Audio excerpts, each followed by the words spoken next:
Bienvenue dans cette vidéo où on va créer un site e-commerce sans base de données, sans framework ou autre, et vraiment juste avec un site que j'ai créé qui va nous aider et qui va vraiment nous permettre de faire ça en 2 minutes. Donc je vais direct ouvrir Google ici. Donc dans la barre de recherche, je tape du coup mon site skydev.be et dans service, vous voyez que j'ai créé une application ici qui est en bêta pour l'instant. On se rend dessus, hop, donc on peut fermer le site. Et ici on a une petite liste, il n'y a pas encore grand chose, mais il y a une petite liste avec plusieurs choses. Et nous, on va s'intéresser ici du coup à automatisation. Donc dans automatisation, on voit qu'il y a un panier intégration. Donc tout simplement on fait get code. Et maintenant, on a juste à copier-coller, donc je vais vous expliquer. On va mettre ça de côté en attendant.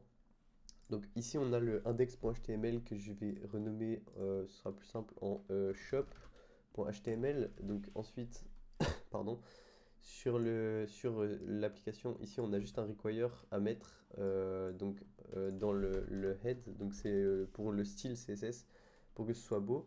Ensuite, bah, je vais juste copier ce que j'ai sur mon site. Donc ici je copie ça ici, puis je prends shop, je copie, etc. Donc je vais faire ça.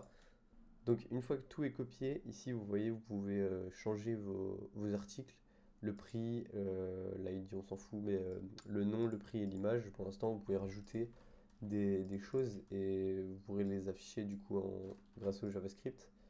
Ok, ici. Donc ensuite, on va hop, relier les scripts ensemble. Donc ici, carte, il a besoin de carte.js. Ok, et shop,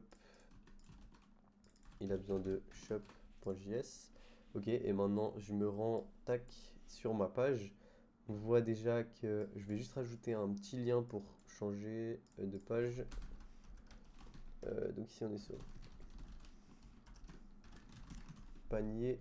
Et du coup ici je vais mettre juste shop. Voilà, comme ça je devrais pas changer le lien. Normalement, voilà, parfait. Bon, c'est moche, mais on s'en fout. On a le design ici, le design que vous pouvez changer bien évidemment avec le style. Tout est modifiable, même les options, enfin tout. Donc ici, imaginons black shirt, le t-shirt noir, je veux le changer de nom. Je mets juste t-shirt et je veux mettre qui coûte 100 euros. Hop, on voit directement 100 euros shirt. Donc, et l'image aussi, je peux la changer, il suffit de changer les liens. Vous mettez vos images. Du coup, maintenant, imaginons que je suis un utilisateur, je veux acheter ce t-shirt. On voit bien ajouter au panier. Je veux acheter ce t-shirt et ce t-shirt. Maintenant, je me rends dans mon panier. Ici, on a juste, bon, j'ai juste les points d'interrogation, c'est normal. C'est parce que bah, du coup, j'ai mis un point d'interrogation. Carte, je l'ai mis. Tac. Enfin, je l'ai mis ici, voilà, j'ai mis ça ici à la place de mettre une icône delete, donc changer point d'interrogation par soit juste delete, soit une icône. Moi, du coup, ici, j'ai mis le point d'interrogation pour l'icône, mais voilà. Et donc maintenant, on va essayer de supprimer, par exemple, l'article ici à 199. Déjà, enfin, je vais l'ajouter, vous voyez bien, le prix est bon, je le diminue, ici, on peut plus diminuer plus bas. Si je le delete, le prix s'ajuste bien. 5999 plus 29,99, ça fait bien ce 6028. Et donc maintenant, hop, après vous rajoutez votre option de paiement, mais le panier est fonctionnel. Vous voyez bien que ici, je peux, bon, le prix est abusé, mais voilà, je delete, on est à 29, et voilà. Et donc après, l'utilisateur peut revenir et rajouter des t-shirts, puis faire son panier.